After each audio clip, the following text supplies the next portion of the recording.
Get ready with me as I explain how my blood works as someone living with sickle cell disease. So what had happened was inside my bones, and yours too by the way, there's this factory, aka bone marrow, cranking out baby red blood cells. Let's call these reticulocytes because that's what they're called. These little guys are basically the new hires in training. Their job is to carry oxygen all over your body like delivery drivers.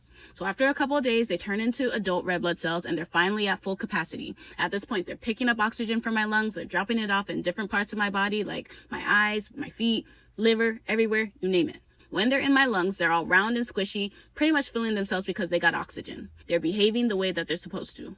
But here's where it gets wild. It becomes a sickle cell thing after they drop off that oxygen.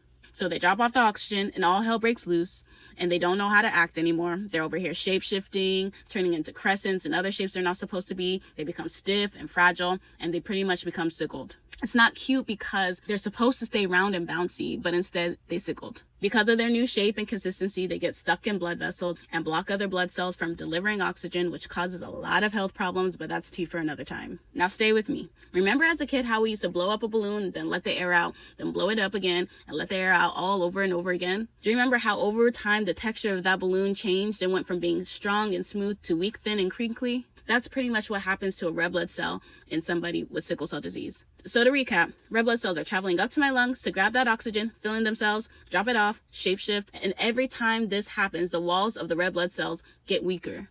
Mind you, this isn't supposed to happen. This is only a sickle cell thing.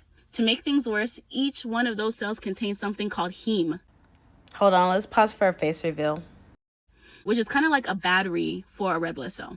And you know how you're supposed to dispose of batteries in a certain way because they're toxic and can pollute the earth? Same with heme. However, all the shapeshifting, I forgot to tell you could also call this polymerization or whatever, eventually causes red blood cells to pop. This releases heme into the body, which is bad news because heme is toxic to the body. And after that cell pops, that's the end of that cell. Not to mention the cell was supposed to live for up to 120 days, but only ended up living anywhere from 10 to 20 days. So boom, back to the bone marrow where we started off. The bone marrow is like, well, time to make another one, and cranks out another baby cell to replace the one that just died. And then it happens all over again. That's crazy, huh? Anyway, check me out.